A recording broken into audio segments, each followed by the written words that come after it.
সকাল সকাল ঘুম থেকে উঠে এরকম যদি পরিষ্কার আকাশ দেখা হয় কার না ভালো লাগে, মনটা এমনি সতেজ হয়ে যায়। এক নাগারে তো কতদিন বৃষ্টি ছিল, মাঝখানে মোটামুটি 4-5 দিন বন্ধ ছিল, আবার মোটামুটি পরশুদিন থেকে বৃষ্টি আরম্ভ হয়েছে। আর আজকে দেখছি আকাশ একদম পরিষ্কার, মেঘগুলো কি সুন্দর ভেসে ভেসে যাচ্ছে, দেখতে এত ভালো লাগছে। আর কতগুলো জামা কাপড় ছিল, মানে এই জামা কাপড়গুলো পরে আমরা শপিং গেছিলাম, মানে শপিং করতে গিয়েছিলাম, তো গামলার মধ্যে উড় করা ছিল, সেগুলো আর ধোয়া হয়নি বৃষ্টির জন্য। আজকে দেখলাম না, রোদ্দুর আছে, খুব সুন্দর ওয়েদার আছে, চলো জামা কাপড়গুলো ভালো মতো ধুয়ে ঠুয়ে মেলে দিই।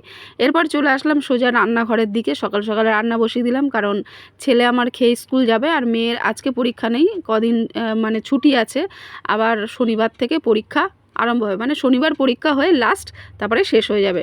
বাবা মানে এই কটা পরীক্ষার জন্য এত মাঝখানে গ্যাপ দিয়ে দিয়ে ছুটি ছিল, পড়ার কিন্তু এমনি এনার্জি চলে যায়। আর রাত্রেবেলা ঘুগনি করবো বলে এখন মটরগুলো ভিজিয়ে রাখলাম। আর টুকির বাবা যে কতগুলো শাপলা নিয়ে চলে এসছে, এই প্রথমবার শাপলা নিয়ে আসলো, তো আজকে ভাজা করে দেবো, আবার কালকে হচ্ছে শাপলার বড়া করব, মানে ভেলা ভাজা।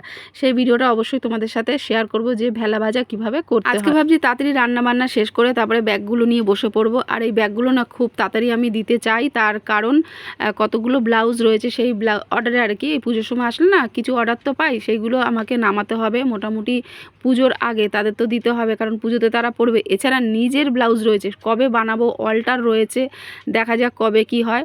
মানে আমাকে অনেকটা সময় দিতে হবে সেই ব্লাউজগুলোর পেছনে, যেহেতু আর পুজোর বেশি দিন বাকি নেই।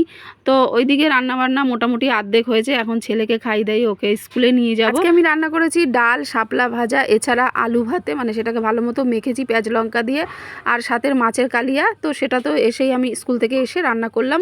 আর আমার রান্নাবান্না পুরো কমপ্লিট হয়ে গেছে। এখন গ্যাস ফ্যাস ভালো করে মুছে টুচে রান্নাঘর পরিষ্কার করে আমি এখন সোজা চলে আসলাম এই যে আমার মেশিনের কাছে। তো কিছু ভিডিও আমি সকালবেলা আপলোড করে দিয়েছিলাম, এখন ভাবছি একটুখানি আর একটা ফোন দিয়ে একটু শেয়ার করে দিই। জানো তো বন্ধুরা, এইবারে যে আমরা শ্রীরামপুরে মার্কেটিং করতে গেছি, তো অন্যান্য বছরগুলোতে যখন যাই এত পরিমাণে শ্রীরামপুরে ভিড় থাকে যে ঢোকা যায় না। ঠিক বিশ্বকর্মা পুজো থেকে ভিড়টা শুরু হয়, কিন্তু এবছর একদমই সেটা নেই। তো আমার বোনকে জিজ্ঞাসা করলাম, হ্যাঁ রে ওই চন্দননগরেও কি একই কেস? বললো হ্যাঁ রে দিদি, এইখানেও কিন্তু আমার সেই মার্কেট ফাঁকা ফাঁকা। তো একটা মানে ফানি গানের ভিডিও বানিয়েছিলাম, তো সেটা দেখছি আর নিজেরই হাসি পাচ্ছে, সেটা আর কি আমার টুকিকে দেখাচ্ছি। আর মাল করতে করতে এই যে মোটরটা গেছে বন্ধ হয়ে, কিছুদিন ধরে না এই মোটরটা ভীষণ জ্বালাচ্ছে, মানে মাল করছি, মাল করতে করতেই সেই হঠাৎ করে বন্ধ হয়েছে, আবার নতুন করে আমাকে এই মোটরের ভেতরে কার্বন ভরতে হচ্ছে, আবার গিয়ে আমাকে মেশিনটা চালাতে হচ্ছে। আর কার্বনগুলো দেওয়ার সাথে সাথে মানে ক্ষয়ে যাচ্ছে, মোটামুটি 2-3 দিন থেকে দেখি ক্ষয়ে যাচ্ছে। তো ভাবলাম যে নিশ্চয়ই মোটর কোনো গন্ডগোল হয়ে গেছে, আর অনেক দিন তো হয়েছে মোটরটা নেওয়া হয়েছে, তো ওর বাবাকে বলে ওর বাবা হয়তো দোকানে নিয়ে যাবে, আজকেই হয়তো নিয়ে যেতে পারে। আর মেশিনওয়ালাকে আমি ফোন করে দিয়েছিলাম। তো এইদিকে ব্লাউজের অর্ডার এই যে আবারও চলে এসছে, তো মাপ ঝোপ নিলাম। এখন বাজে মোটামুটি বিকেল ওই 5টা। তো চলে আসলাম কয়েকটা রিলস বানানোর জন্য ছাদে, আর দেখি সঙ্গে সঙ্গে আমার সামনে একটা ঘুড়ি পড়লো। তো এই যে আমার ছেলে পাচ্ছিল না বলে ঘুড়িটা আনতে, জিনা আবার দৌড়ে দৌড়ে গেছে ঘুড়িটা নিয়ে আসতে। তো জিনাও পারছে না, এই যে আমি এখন ঘুড়িটা নিয়ে আসতে গেছি, তো পেঁপে গাছের মধ্যে জানো তো আটকে গেছে। এবার সেটাকে টানতে গিয়ে দেখছি ঘুড়ির কোনাটা একটুখানি গেছে ছিঁড়ে। তো কোনো ব্যাপার না, ও আমার ছেলের হাতে পড়লে এমনি একটু পরে ছিঁড়ে যাবে। সো বন্ধুরা, আজকের মিনি ব্লগটা আমি এখানেই শেষ করে দিচ্ছি। নেক্সট আবার দেখা হবে নতুন একটা ভিডিও নিয়ে তোমাদের সাথে। টাটা, সবাই ভালো থেকো। আর এই যে খালি জিনা ক্যামেরাটাকে নিয়ে এদিক ওদিক, এই যে নিজের দাঁতগুলো এখন দেখাচ্ছে।